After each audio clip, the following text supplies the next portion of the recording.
Primetime.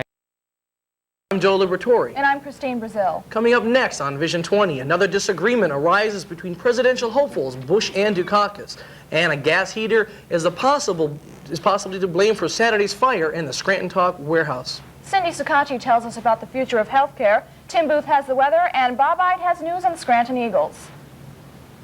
All this and more when Vision 20 continues.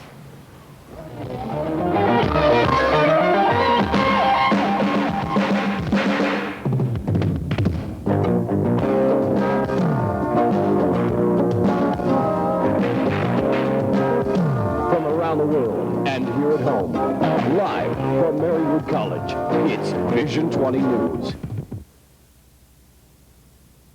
Topping tonight's local stories, Regional Director for the Department of Environmental Resources, Ed Schoner, appeared before Northeast Chapter of the Society of Professional Engineers on Wednesday.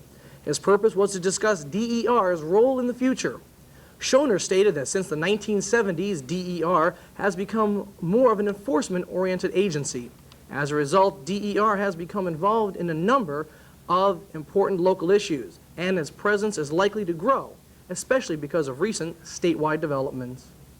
Even though Councilman Thomas Gilhooly is pleased with Mayor Wenzel's reconstructuring plan for the police department, he wants to make sure the mayor does not quit now. The plan, which is entitled Partnership 87, will include cutting 20 positions, steady shifts, elimination of police clerical duty, an addition of fourth shift during peak crime hours, getting rid of the paddy wagon, and purchasing of several vehicles. Gilhooly has said the same principles that have been applied to the police bureau should and can be applied across the board. Scranton's Mayor Wenzel and Business Administrator John Devine today interviewed candidates to head the Department of Public Works. Current Director Ed Paisano will vacate his position when his leave from the U.S. Postal Service expires. The most likely candidate to take over for Paisano is reported to be Anthony Marinucci, an employee of the DER for almost 17 years. Another contender of the position for Ed Paisano's job is Ed Ide. He is currently president of the Volunteers to Improve Naog Park in Scranton. When Wenzel was reached for comment, he said he could not officially discuss the matter, other than to say that no decision has as of yet been reached.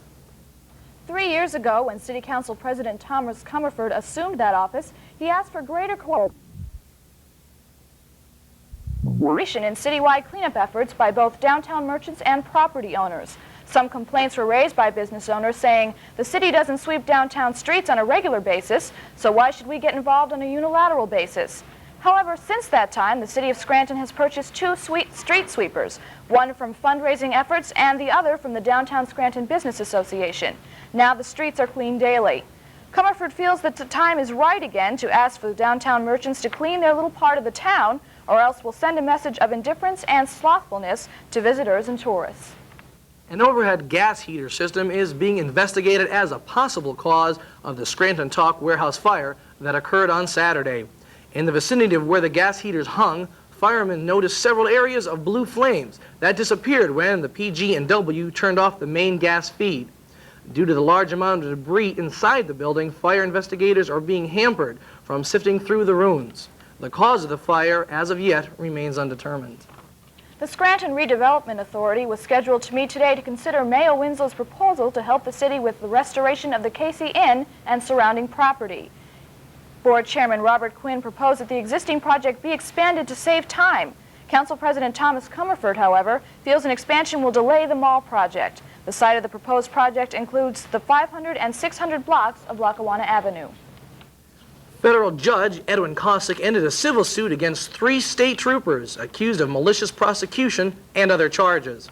Officers Roy Crick, Robert Howell, and Norman Watson were accused of inflicting emotional distress and violating the constitutional rights of Jerry Beaver, a Newport, Pennsylvania garage owner. The state police had arrested Beaver for perjury after he had been found innocent in a different trial. Judge Cossack said the plaintiff failed to present medical evidence that he had suffered emotional injury or that the prosecution was malicious. Scranton patrolmen Mike Camerata and Kevin Murphy have been singled out for doing a job well done. The policemen recovered a stolen purse for an area nurse, complete with the cash it held. Camerata and Murphy then took her back to the site where it was found to look for a religious medal. It, too, was also found. The Public Safety Director, James Klee, received word of the good deeds in a letter from the nurse. She went on to say, "The next time I hear someone run down the department, I will defend their reputation based on the patrolman." Turning now towards the national news, Republican presidential nominee George Bush says the security of the free world should not be risked by electing a man with no foreign affairs experience, Michael Dukakis. The vice president lashed out at the Massachusetts governor today in a speech in central New Jersey, considered a key state in the election. Bush criticized Dukakis' opposition to the MX and Midget Man missiles, saying America cannot afford to toss out what he called its best cards in negotiating with the Soviets.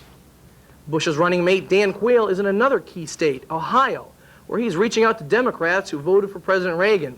Speaking at Marywood College, he said the Reagan administration created jobs, and he dismissed the idea that jobs are on the low end of the wage scale.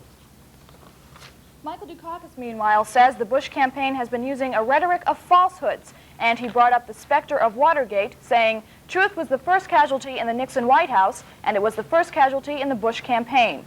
Dukakis, who spoke in Connecticut, also said Bush doesn't care that working women make less than working men do, or that millions don't have health insurance. Dukakis' running mate Lloyd Benson has declared himself the point man in the battle against the negative Republican ads. He says he'll try to correct the record on every false claim. Benson says the Republicans were trying to distort the campaign by creating issues on prison furloughs instead of campaigning on policy questions such as housing and the economy. Stay tuned as Vision 20 News continues after these messages. Former Democratic presidential candidate Jesse Jackson visited Capitol Hill today to tell the House Democrats that they should work hard for the Dukakis campaign. Democratic National Chairman Paul Kirk joined Jackson. He said despite the polls that showed Bush's extending lead over Dukakis, the race can be turned around in the time remaining before election on November 4th.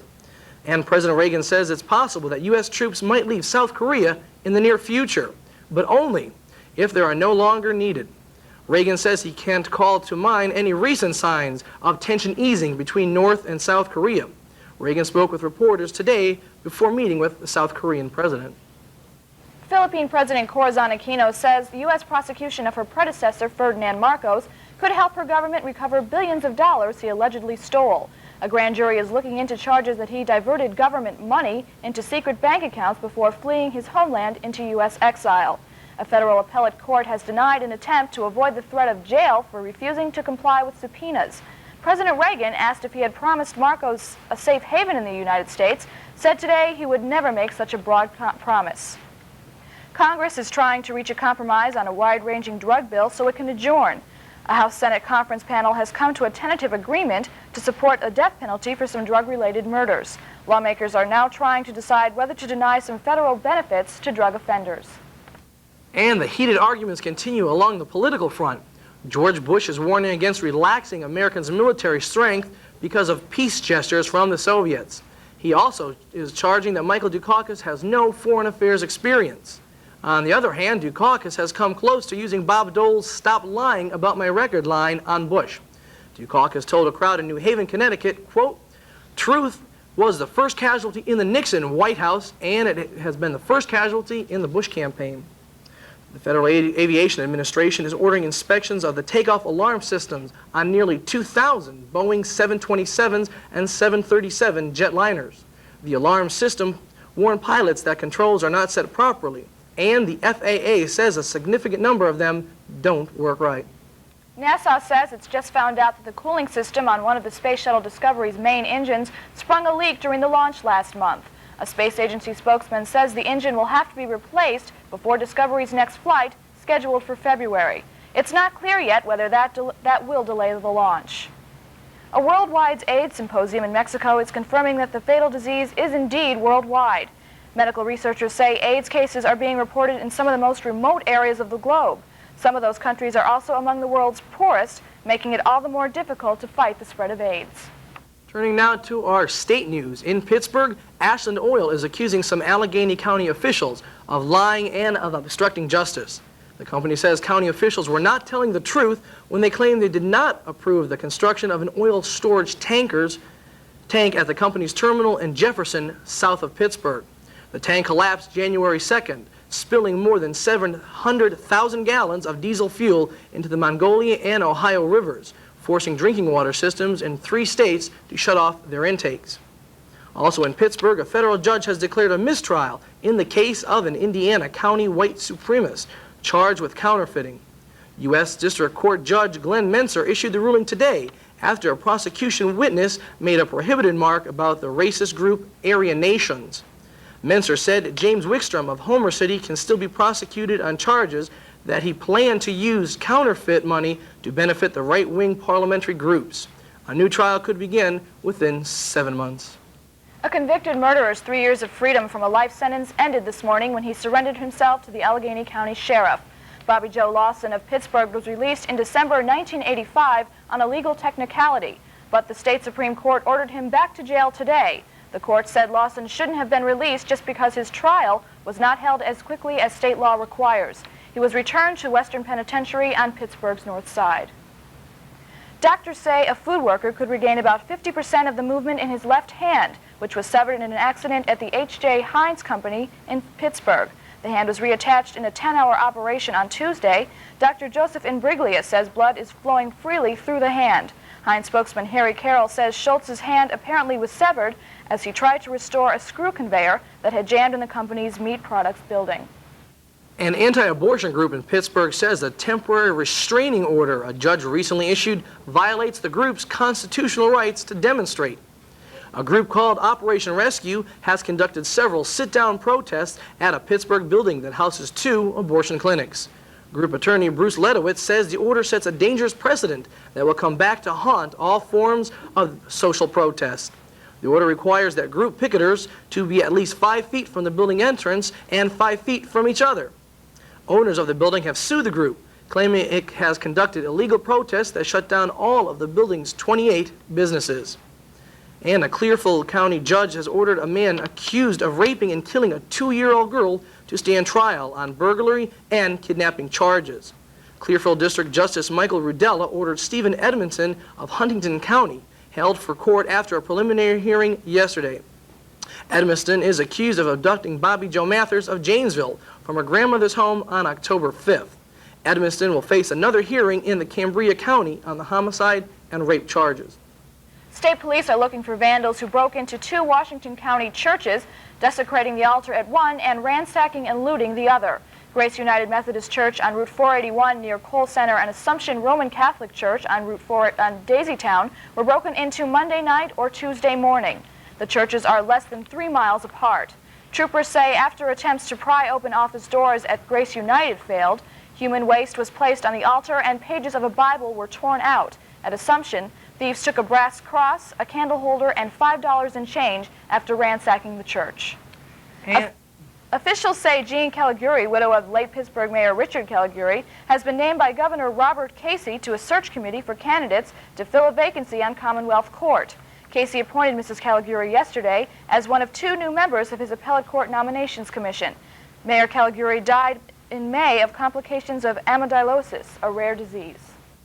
Allegheny County officials are considering building a 5th runway at the Greater International Airport, one more than currently planned in the Midfield Terminal project.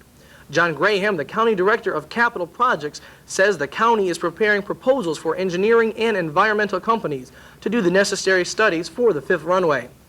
U.S. Air Chairman Edward Caldoni says a 5th runway is needed at the airport to accommodate a projected 30% growth in the number of passengers there. The new terminal is scheduled to be completed in the fall of 1992. And a Montoursville woman who reportedly fell in love with a stranger and then left her children in July has been identified as the apparent murder victim found in a wooded area near Hazleton on Saturday afternoon. State police said the woman was a 40-year-old Anna Mayer of Loyalsock. She was identified through dental records. No official ruling has been made about the death, but Luzerne County Coroner George Hudak says he suspects foul play because of extensive damage done to the head. Stay tuned for more Vision 20 as we continue after this. Well, Cindy Ceccacci is here, and she has the latest in her series of health reports. Cindy, I guess today you're going to talk about the future of the healthcare industry. You're expecting a lot of changes? Or? Yes, we're expecting a lot of changes. The focus is changing in the fitness world. On this week's edition of the Health Beat Report, I had the opportunity to talk with Dr. Thomas Dempsey. Dr. Dempsey is an author of a series of articles on fitness and is a professor of science at Marywood College. Let's see what Dr. Dempsey has to say about the future of fitness. Dr. Dempsey, in the 1970s, it seemed that everyone was into running, and in the 80s, the focus changed to fitness. Do you have any predictions as to what will be popular in the 1990s? I believe that the goals set by fitness were above or maybe a little bit beyond the average human being. Getting a certain percent body fat, dropping your pulse rate down to a certain number was a goal that often the average person was unable to achieve. I feel that by the 1990s, the focus is going to change, and that we will be trying to achieve an improved state of health. It will be a case of a challenge to improved health. Okay. According to your series of articles in the Scranton Times in the fall of 1987, which dealt with weight training for the adult, would you recommend this method of weight training for everyone? Yes, actually I would, but it's not possible for everyone.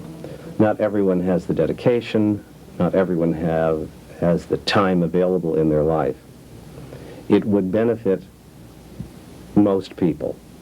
However, given the present lifestyle, it is possible to improve your health, not necessarily by lifting weights, but it is always possible to improve your health. Okay.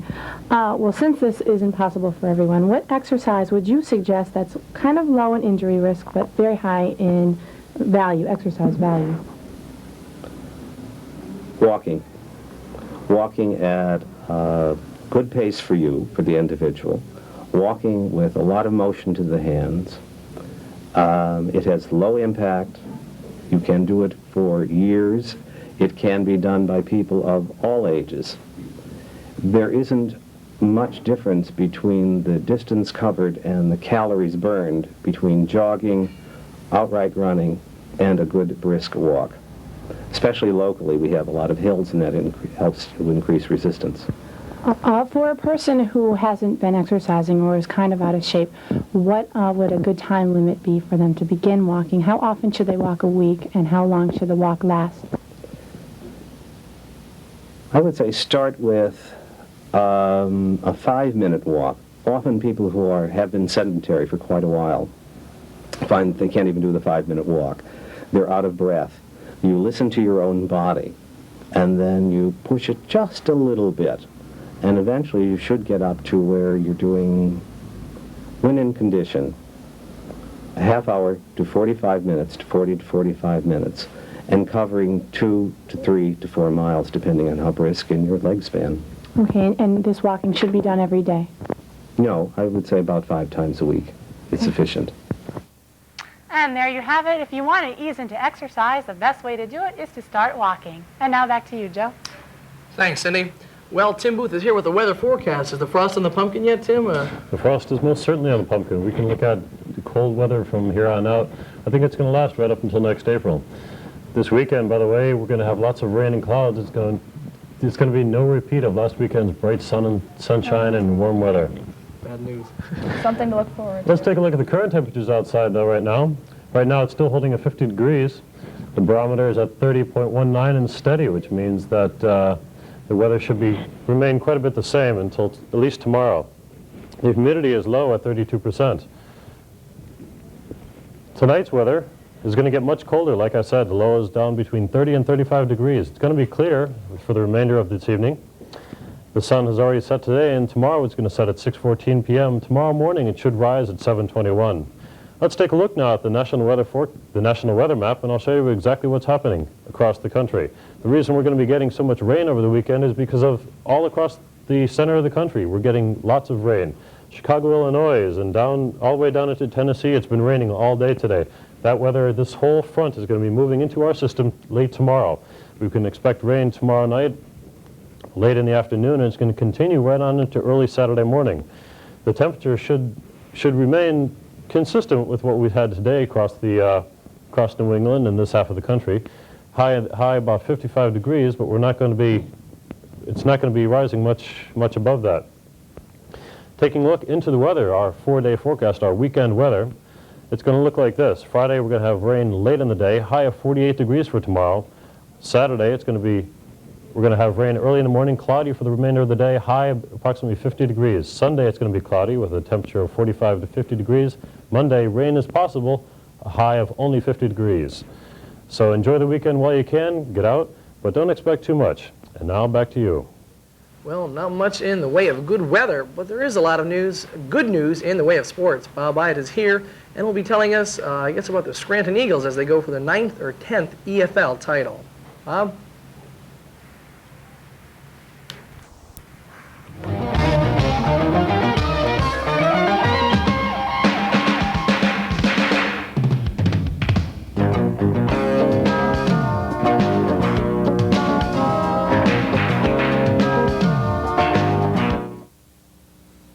Working in Latin America isn't everyone's idea of how to spend their retirement. But not everyone's like Peace Corps volunteer Virginia White. Her lifetime of experience has given new life to this community. Water to once arid fields, produce where crops never grew before. She's helping people to help themselves and others.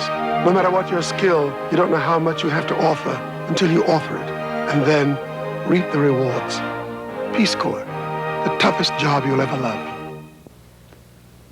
It's easy to think one person can't make a difference, but 200 million people can.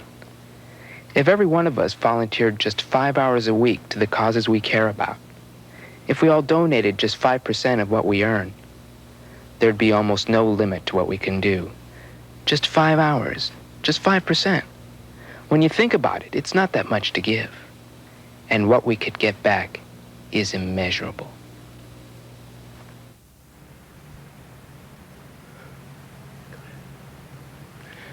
Well, this is sports time, Bob. Good evening, I'm Bob Ide. How about those Dodgers? Well, just about, Joe.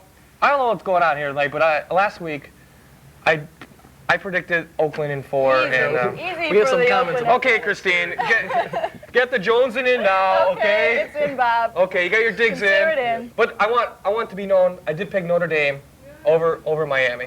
Okay, so 1 for 1's not too bad. 1 for 1's not All too right, bad. Bob, we'll give that one to you. Well, how about those Dodgers? Well, how about them? No one, I mean no one, even yours truly, gave them a shot.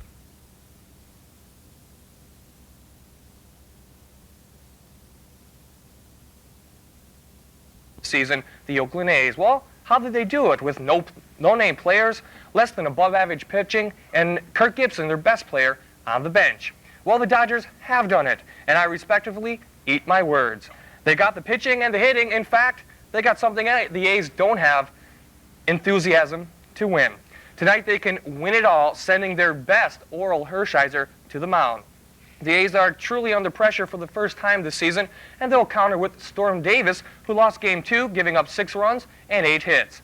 If the A's win, it's back to Hollywood it is for Game 6 on Saturday night. In other baseball news, former Yankee skipper Lou Piniella has told 2 New York newspapers he's been offered a 3-year deal to manage the Seattle Mariners. Piniella added he'll make a decision about the job by the end of the week. And one other, Jim Frey, the general manager of the Chicago Cubs, says he's been talking with the New York Yankees about a trade for first baseman Don Mattingly. But Frey is upset by published reports that say the Yankees would want pitcher Rick Sutcliffe, shortstop Sean Dunston, Rafael Primero, and Mark Grace. No way. Some tragic news today. Detroit Lions defensive end Reggie Rogers was seriously injured in a 2-car crash early this morning in Pontiac, Michigan, killing 3 teenagers. The Lions' #1 draft pick in 1987 is being treated for a fractured neck, a partially amputated right thumb, an injured right ear, and multiple cuts and bruises. Their car was hit broadside by Rogers. No tickets were issued at the scene, and police say the accident is still under investigation. Rogers was on the injured reserve list since hurting his right ankle 2 weeks ago. He's the brother of Cleveland Browns safety Don Rogers, who died of cocaine overdose in 1986. Well, there's 2 Big 11 football rivals will hook up Friday night when the Chiefs of Lakeland travel to Valley View to take on the Cougars. Although Valley View is in what people might say is a rebuilding year, when the two meet, it's a war.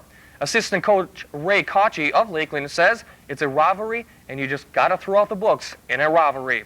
The Chiefs are looking to stay in the race with Riverside, Dunmore, and North Pocono, while the Cougars, on the other hand, are looking for the big upset. Game time up in Valley View is set for 7:30. Taking a look now at the rest of the Big 11 schedule, Friday night, North Pocono is at Dunmore. North Pocono is 4-1, and Dunmore is also 4-1. Lakeland's at Valley View, Riverside's at Scranton Central. Westside takes on Strasburg in a non-league matchup, and on Saturday, the lone game in the Big 11 in Abington, Scranton Prep against the Comets. Suburban League Friday night, Honesdale takes on Mid-Valley, and Susquehanna is at Old Forge. Well, it's finally here, the day the Scranton Eagles can capture their 9th title in the EFL. The Eagles Saturday night will take on Ottawa for the Empire League Championship, and they should have a little problem. In fact, it should be a blowout. Scranton this year already has defeated the Canadian team twice in blowouts. The Eagles are led by quarterback John Kennedy, who's passed for more than 1,500 yards this season. Game time for Memorial Stadium is set for 7:30, and I think the Eagles will have definitely no problem. That wraps it up in sports. Now back to Joe. Some good news there for the Scranton Eagles. That wraps up tonight's edition of Vision 20. For Christine Brazill, Cindy Ceccacci, Bob Ide, and Tim Booth, and the crew, I'm Joe Liberatore. Thanks for tuning in tonight to Vision 20.